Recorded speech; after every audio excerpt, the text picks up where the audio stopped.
కేంద్ర ప్రభుత్వ ఉద్యోగాల కోసం ప్రిపేర్ అవుతున్నటువంటి అభ్యర్థులకు శుభవార్త.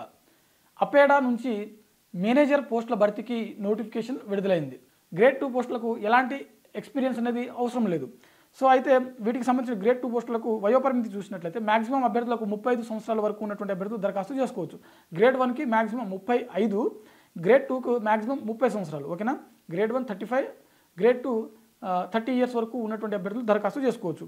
వీరికి శాలరీస్ చూసినట్లయితే గ్రేడ్ 2కి సంబంధించినటువంటిది 35,400 రూపాయలు కనీస వేతనం అనేది ఇవ్వడం జరుగుతుంది. అదేవిధంగా వీరి యొక్క దరఖాస్తు ప్రక్రియ ఎప్పటి నుంచి మొదలు కానుందని చెప్పి చూసినట్లయితే అక్టోబర్ 23 నుంచి వీరికి సంబంధించినటువంటి దరఖాస్తు ప్రక్రియ, ఈ పోస్టులకు సంబంధించినటువంటి దరఖాస్తు ప్రక్రియ అనేది మొదలు కానుంది. అదేవిధంగా అర్హులైనటువంటి అభ్యర్థులు నవంబర్ 6వ తేదీ వరకు వీటికి సంబంధించిన దరఖాస్తు చేసుకోవచ్చు. అయితే దరఖాస్తు అనేది మనకు కంప్లీట్గా ఆన్లైన్లోనే ఉంటుంది.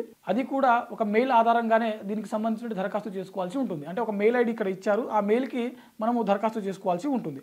అయితే దీనికి సంబంధించిన ఒక ఆర్టికల్ కూడా మనము సాక్షి ఎడ్యుకేషన్లో పోస్ట్ చేయడం జరిగింది. సో సాక్షి ఎడ్యుకేషన్లో ఈ అపేడా సంబంధించినటువంటి ఒక ఆర్టికల్ ఉంది. దాంట్లో మీకు ఆ మెయిల్ డీటెయిల్స్ కూడా చాలా క్లియర్గా మెన్షన్ చేయడం జరిగింది. అయితే ఇక్కడ ఎంపిక విధానం చూసినట్లయితే ఎపేడా పోస్టులకు అందినటువంటి దరఖాస్తులు ఏవైతే ఉంటాయో వాటన్నింటినీ కూడా పరిశీలించి షార్ట్ లిస్ట్ అనేది చేయడం జరుగుతుంది. ఆ తర్వాత అభ్యర్థులకు ఇంటర్వ్యూకి ఇన్వైట్ చేయడం జరుగుతుంది. ఓకేనా. ఎవరైతే దరఖాస్తు చేసుకుంటారో వారిని షార్ట్ లిస్ట్ చేసిన తర్వాత వారికి ఇంటర్వ్యూకి పిలవడం జరుగుతుంది. ఈ ఇంటర్వ్యూకి సంబంధించినటువంటి డీటెయిల్స్ని మనకు ఈమెయిల్ ద్వారా అందించడం జరుగుతుంది. ఎవరైతే ఈ ఇంటర్వ్యూలో చూపించినటువంటి ప్రతిభ ఆధారంగానే వీరికి అంటే అత్యున్నతంగా ఇచ్చినటువంటి ప్రతిభ ఆధారంగా తుది జాబితా అనేది ఎంపిక చేయడం జరుగుతుంది. సో ఇది మనకు అపేడా సంబంధించినటువంటి మేనేజర్ పోస్టులు ఏవైతే ఉన్నాయో వాటి యొక్క దరఖాస్తు ప్రక్రియ, ఎడ్యుకేషన్ క్వాలిఫికేషన్, అదేవిధంగా ఏజ్ లిమిట్ సంబంధించినటువంటి కంప్లీట్ డీటెయిల్స్ అనేది మనం ఈ వీడియోలో తెలుసుకోవడం జరిగింది.